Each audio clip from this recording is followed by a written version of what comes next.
Hi friends, మనిషి జీవితంలో చివరి ప్రయాణం అంతిమ యాత్ర. పుట్టినప్పుడు ఉయ్యాల, పోయేటప్పుడు పాడే.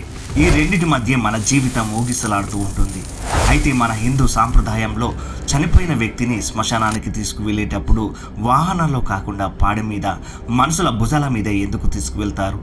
అసలు ఒక శవాన్ని భుజం మీద మోస్తే ఆ వ్యక్తికి ఏం జరుగుతుంది?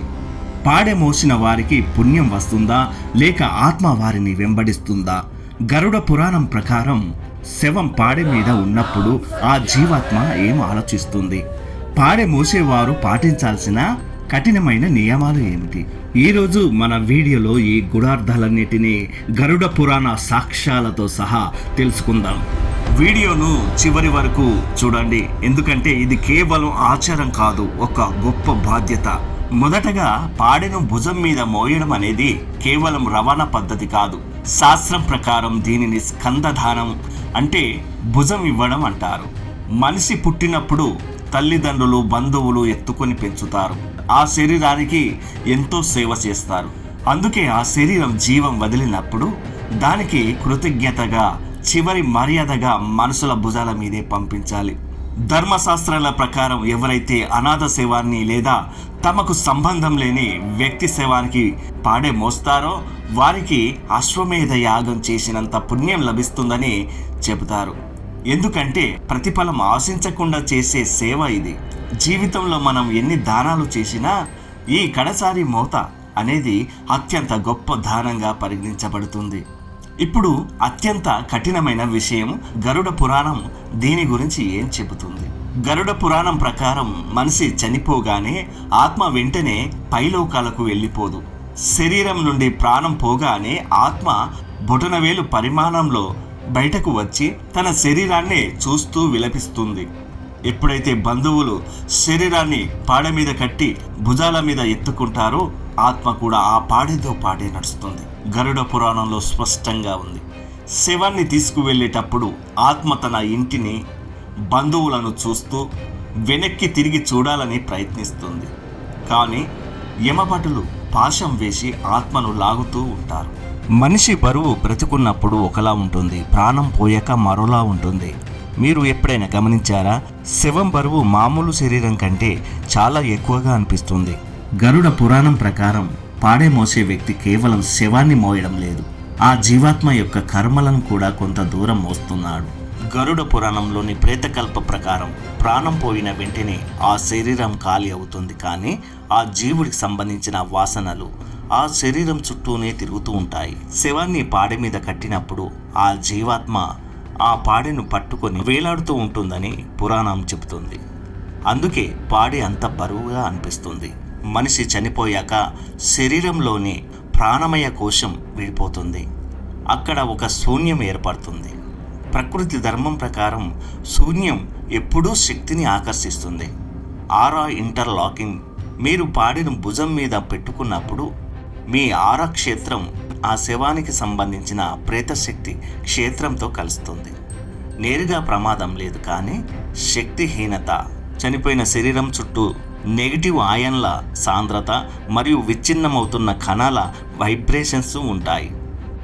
పాడె మోసే వ్యక్తి తన జీవశక్తి ఆ శవానికి తెలియకుండానే దారపోస్తాడు. అందుకే పాడె మోసి వచ్చిన వ్యక్తికి విపరీతమైన అలసట, కాళ్ళ నొప్పులు, మనసులో ఏదో తెలియని దిగులు కలుగుతాయి.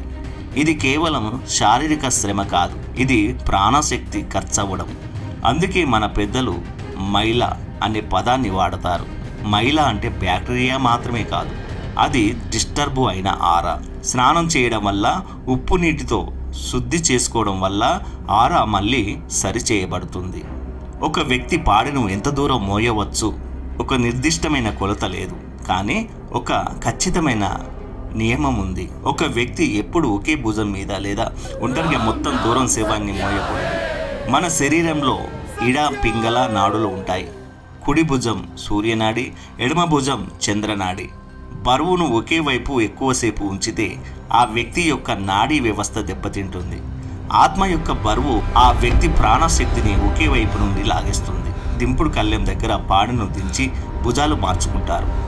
ఇది ఎనర్జీ లింక్ని కట్ చేయడానికి చేసే ప్రక్రియ. నలుగురు మోయాలి అనేది సామెత కాదు, అది శక్తి పంపిణీ చేసే పద్ధతి. ఆ భారాన్ని నలుగురు పంచుకోవడం వల్ల ఎవరి ఆర కూడా పూర్తిగా దెబ్బతినదు. ఒక వ్యక్తి నిరంతరాయంగా 15-20 నిమిషాల కంటే ఎక్కువసేపు పాడెను మోయకూడదు. మధ్యలో ఇతరులకు ఇవ్వాలి. ఇది ఆరోగ్యానికి, ఆధ్యాత్మిక శక్తికి మంచిది. మరి పాడె మోసిన వారికి రక్షణ ఏమిటి? మన ఆరాను తిరిగి ఎలా సరి చేసుకోవాలి? పాడెను మోసేటప్పుడు శవం, తల ఎప్పుడూ గ్రామానికి, ఇంటికి వ్యతిరేక దిశలో శ్మశానం వైపు ఉండాలి.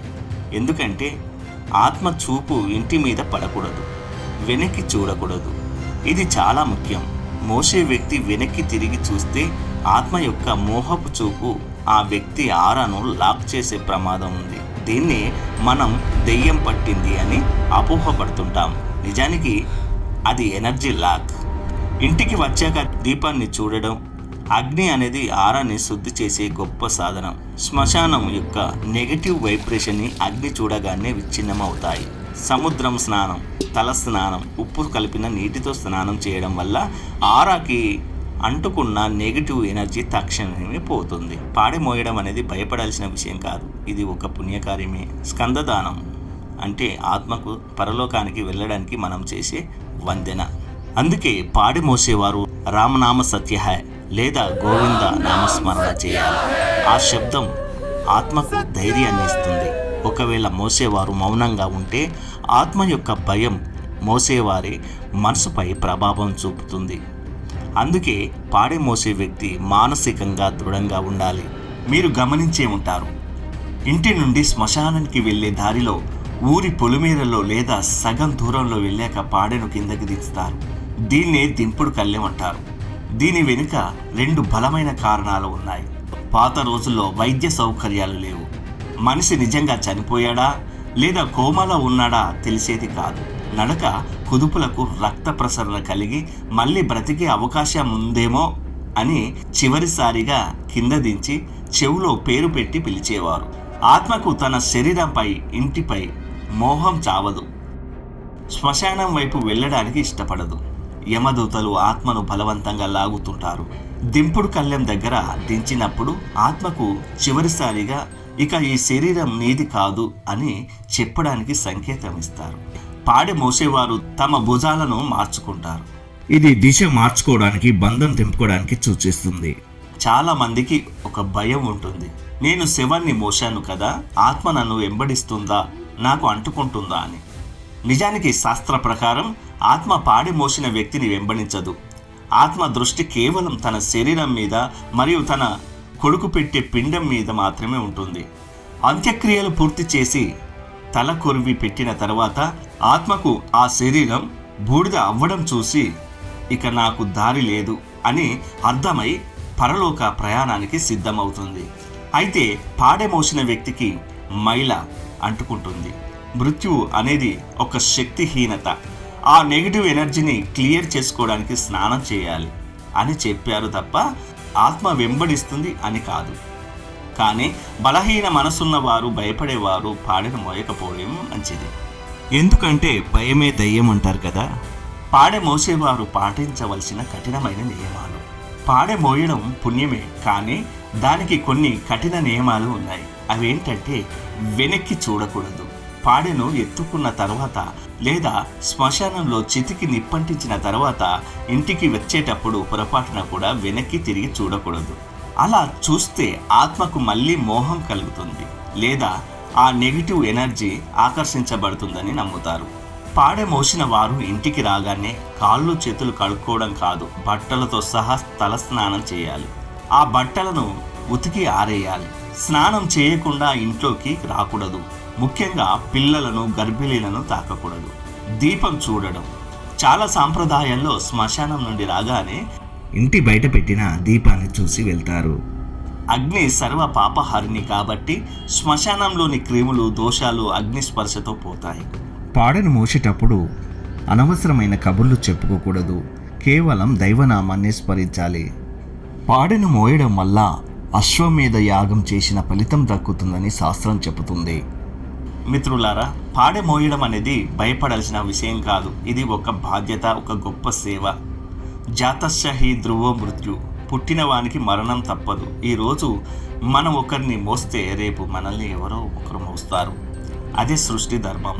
భావమే బలం. మీరు ఎంత ధైర్యంగా దైవనామంతో మోస్తారో ఆ ఆత్మ అంత ప్రశాంతంగా వెళ్తుంది. మీ ఆరా కూడా సురక్షితంగా ఉంటుంది. ఈ వీడియోలోని విషయాలు కేవలం అపోహలు కాదు, ఇవి తరతరాల అనుభవాల సారం మరియు శక్తి శాస్త్రం యొక్క విశ్లేషణ. గరుడ పురాణం చెప్పిన ఈ విషయం వెనుక ఉన్న ముఖ్య ఉద్దేశం మనిషి బ్రతుకున్నప్పుడే ధర్మబద్ధంగా బ్రతకాలి, తోటి వారికి సహాయం చేయాలని గుర్తు చేయడమే. ఈ వీడియోలోని విషయాలు మీకు కొత్తగా అనిపిస్తే లేదా ఏదైనా సందేహం ఉంటే కింద కామెంట్ చేయండి. ముఖ్యంగా మీ ప్రాంతంలో పాడె మోసేటప్పుడు పాటించే ప్రత్యేక ఆచారాలు ఏమైనా ఉంటే మాకు తెలియజేయండి. మరిన్ని ఇలాంటి ఆధ్యాత్మిక వీడియోల కోసం చిత్రకళ లోకం ఛానల్ని సబ్స్క్రైబ్ చేసుకోండి. సర్వేజన సుఖినో భవంతు. జై హింద్.